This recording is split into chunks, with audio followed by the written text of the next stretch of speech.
Welcome, everybody, to another iteration of the Brickyard podcast, going over all things NBA.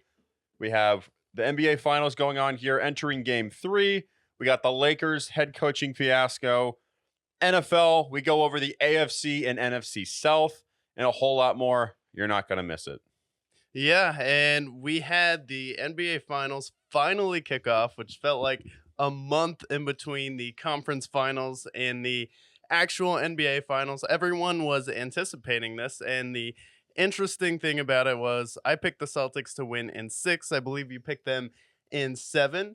However, 89% of the money you were telling me was on the Dallas Mavericks. Are you surprised how the series has gone, or do you usually use that as a way of telling that kind of whoever has the most money on them, it's generally not going to be the case? Well, the NBA, at the end of the day, Vegas is the one who always wins. And if 89% of the money is on Dallas, that's when I was like, okay, so this is the series for the Celtics to win. And after game 1, they basically just took care of business right away. They dominated them in game 1. Game 2, they shot like shit from 3, and yet they still managed to pull out the win. Kyrie Irving has not played well in this series. Jason Tatum has shot poorly from the field, and yet between Drew Holiday and Jaylen Brown and Derek White and everybody else, Kristaps Porzingis as well, they've played exceptional. And at this point, like it seems like the Mavericks are just no match. Yeah, it seems like the Mavericks are no match, and that's kind of where I didn't like the dialogue about the series, which was talking about how Kyrie and Luka are going to be the best players on the floor, and they're going to be number 1, number 2. When really, when you look at it, the 2, maybe the 1 is Luka, but after that, it's going to be Jason Tatum and it's going to be Jaylen Brown. Why? Because Kyrie Irving simply can't guard anybody. And we saw that with Drew Holiday going for 26 points. And then the impact that people are going to have is okay, so the second and third best player in the series are going to be Jaylen and Jason, because also no one can guard them on Dallas's side. No one can guard Drew Holiday on Dallas's side, but you have 1, 2, 3, 4, 5, 6 players who have been guarding Kyrie Irving. I mean, we've seen Sam Hauser on Kyrie Irving give him some trouble. We've seen Peyton Pritchard give him a little bit of trouble. And then we've also seen Drew Holiday making Kyrie Irving work. Whenever Jason Tatum has been switched on to Kyrie Irving, he's been giving him a lot of trouble. And for all the grief that people are giving Jason Tatum, he's still scored more points in every game than Kyrie Irving, has had way more of an impact on the defensive end. And he's like, okay, my shot isn't going down right now. So you know what I'm going to do?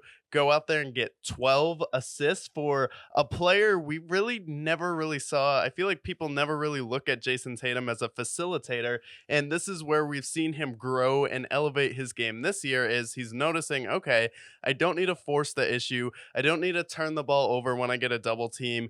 Every single time he's drawing the extra pressure, he's drawing the extra help when he gets into the teeth of the Dallas Mavericks defense, and then he's finding the right guy. They're kicking it, and then that starts their swing offense where they end up with the wide open 3 most of the time, whether it's Jaylen Brown, whether it's Al Horford, who is someone also in the series. People are talking about Lively and Gafford. I'm like, Al Horford is still better than both of those players. Al Horford has been one of the best professionals at basketball, and also he can still hit threes. And the weak link to attack on the Celtics defense is Al Horford, and Al Horford has gone toe to toe with Giannis, has gone toe to toe with Embiid, and with Luka. It's not a great matchup for Al Horford, but he can still hold his own a little bit and bother him. It's not like Luka's going to have an easy time scoring on Al Horford. So when you look at all of that, it's like, okay, how much of an impact is Kyrie really making? Because now we're seeing Drew Holiday have 11 rebounds, go, I believe he only missed 2 shots, have no turnovers, and he was the highest scorer on Boston. So you want to talk about someone who's having an impact.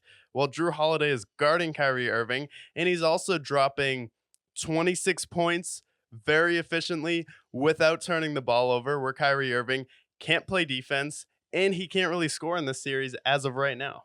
Do you think that part of this has to do with Boston and the crowd and how loud they've been, how much they've stated their presence to him to this point, where when they go to Dallas for game 3 and game 4, you see him potentially shine out and play like Kyrie Irving's capable of? Or is this something where the Boston fans getting in his head? I know that the last 11 games, they're 0-11 against the Celtics in the Kyrie Irving post Celtics era. So that could be something to consider as well. One thing I want to touch on with the Jason Tatum bit as well. Everyone, you mentioned the facilitating part. The amount of passes that he had to Derek White and Sam Hauser and Peyton Pritchard when he was drawing not double but triple coverage, Yeah. super impressive. Incredible passing skills. Drew Holiday didn't miss on any of Jason Tatum's passes in game 2. Yeah, which is impeccable. Now, if we're talking about like finals MVP, it's only 2 games in. Right now, I don't think I would put Tatum as the finals MVP. I think Jalen Brown would be deserving, or even Drew Holiday with how great he's been, because he's shooting like 70% from the field. That's insane. But it'll be interesting to see when they go to Dallas, once when they're in their home crowd, how Kyrie will respond.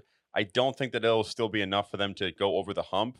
Maybe they take a game, maybe they don't. But at the end of the time, I feel like the Celtics have this series wrapped up. Yeah, I feel like they have the series, and the interesting thing about it is what was the biggest, I guess, criticism with the Celtics over the last few years was it was too, okay, is it your turn? Is it my turn? And it felt very one dimensional, very ISO heavy, where this series, you're really seeing Jason Tatum shine as a facilitator. And this is the most fluent I've seen their offense all year, where you're seeing the Celtics click on all cylinders. And even though they didn't have their best game, it's not affecting their defense. And with most star players, Anthony Edwards, when he was struggling versus the Dallas Mavericks, didn't have this much of an impact on the defensive end, and he didn't have this much of an impact as a facilitator. And then Jason Tatum, Jalen Brown, they're not going to get tired, which was really the argument where it's like Kyrie and Luka are going to wear them out and they're not going to be able to score. Well, Jason Tatum is being matched up against Gafford.